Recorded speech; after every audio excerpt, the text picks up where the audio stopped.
Welcome to Inside Sim Racing. I'm John Sable, and on this week's test drive, we're taking Forza Motorsport 6 for a spin. And even though we've been doing a lot of Forza Motorsport 6 recently, we're doing it for a pretty special reason this week, because we have the officially branded Forza Motorsport GT rim from Fanatec. And not only do we have the rim, but we got everything else that goes along with it. So today we're driving with the ClubSport V2 wheel base, and we also have the ClubSport Universal Hub for the Xbox One, since you kind of got to have that. And of course the Forza rim attaches to that, and this is a pretty sweet rim, I'll say that. And then, even almost more excitingly, we have the ClubSport V3 editions, which aren't even going to be available until next month. And I'm really excited to do this test drive because this has been my first experience with Fanatec product ever. And I will say, through a little bit of testing I've done so far, I've been pretty blown away. So what are we racing? We are racing in, actually, Darren's career mode right now, and racing the 2014 BAC Mono. It's kind of a track day car. Honestly, it's something I'd never heard of until racing it here, but it's a track day car, and racing against other track day cars at the Nurburgring GP course at night. We're running this on unbeatable AI, just because why not make it really hard on us? Let's get at it and see what I think of the Fanatec ClubSport V2 wheelbase and V3 pedals. Okay, here we go. 3-lap race, Nurburgring, Mono BAC, Fanatec ClubSport.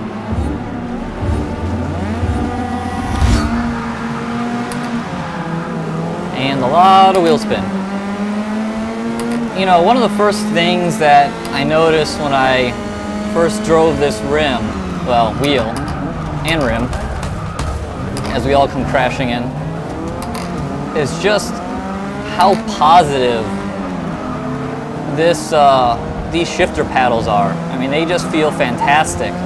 And actually, when I first started driving it, they were a little too far away, but Fanatec provides plenty of adjustability, and I moved them a little closer, and that's worked out real well. I could even move them closer if I wanted to, but honestly, I think they're okay.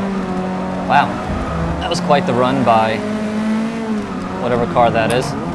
Race, I think that's a Lotus variant. A bunch of cars I really don't know.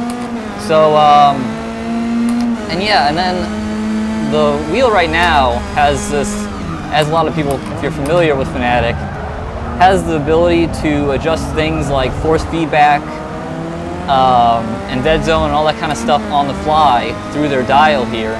And I'm running right now force feedback at 40% strength, and honestly, I ran it at 90 earlier in this car, and it still felt pretty good. So you could go higher. I brought it back down to 40 because at 90 it was probably just a little exaggerated for this type of car. 90 might be more for, like, say, an Indy car that doesn't have power steering and those big front tires that it has to turn. So, but it's getting the job done at 40. And I will say, this has to be probably the smoothest wheel I've ever driven. I mean, it is just that was funny. It's just so smooth, and I mean, it's smooth at 40% force feedback, just as much as at 90. So, really impressed with that. This rim, also very impressed with. It's essentially a Forza branded version of the GT rim that's been around for some time. The standard Fanatec GT rim has an Alcantara rim, which I do like Alcantara, but this leather still feels pretty good on this rim. And the biggest thing I noticed is I've never driven a rim this large. I've gotten pretty used to running the 280mm rims that come with as a standard, like on the Thrustmaster steering wheels. And to go up to 330 millimeters is a big change, and honestly it took a little bit of time for me to kind of adjust to it, but now that I've kind of got my mind wrapped around it, it feels really good. And somehow we've made it to third place, which that's what I want. So let's see, what's next? Let's talk a little bit about these pedals.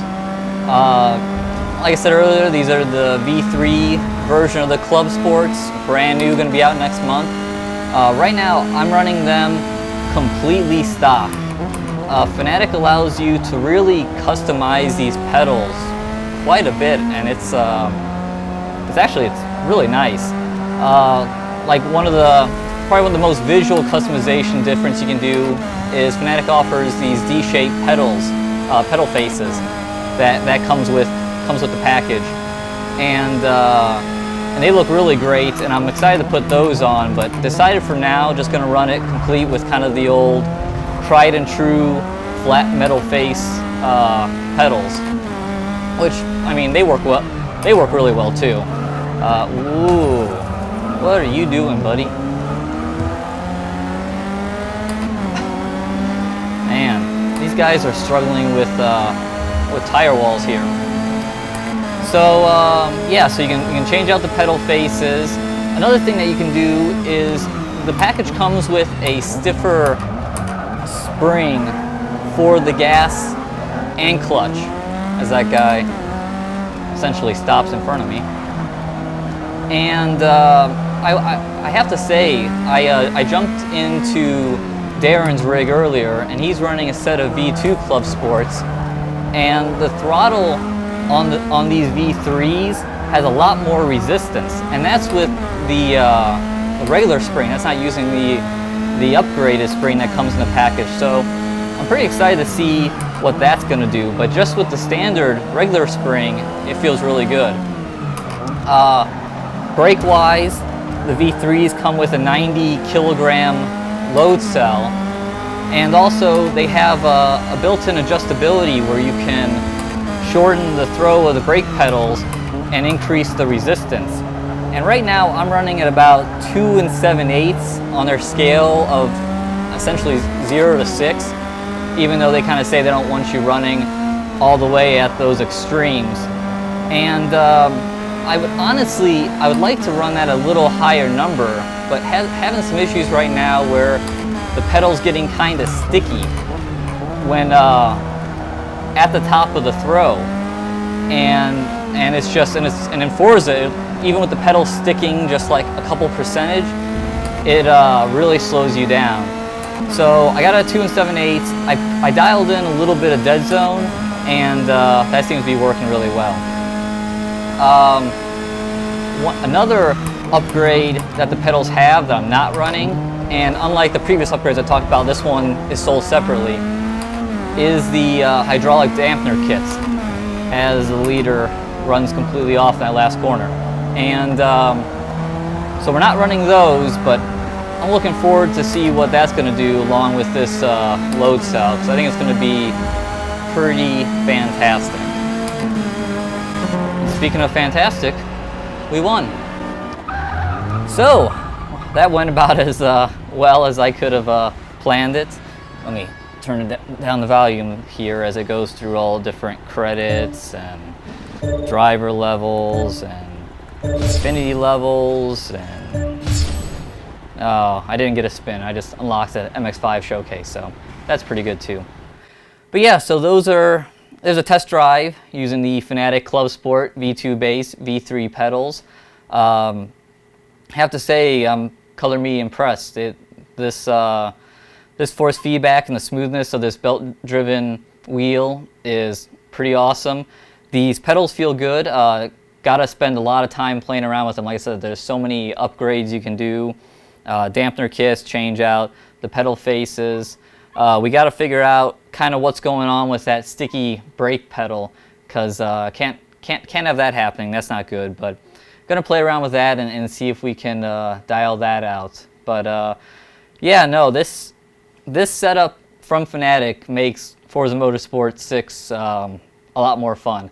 It's certainly, it's a pricey setup, but if you can swing it, this feels pretty good. So yeah, we're going to have more coverage of this wheel and pedals coming up. We'll probably do a first look and definitely a full-on review of the wheel and of the pedals.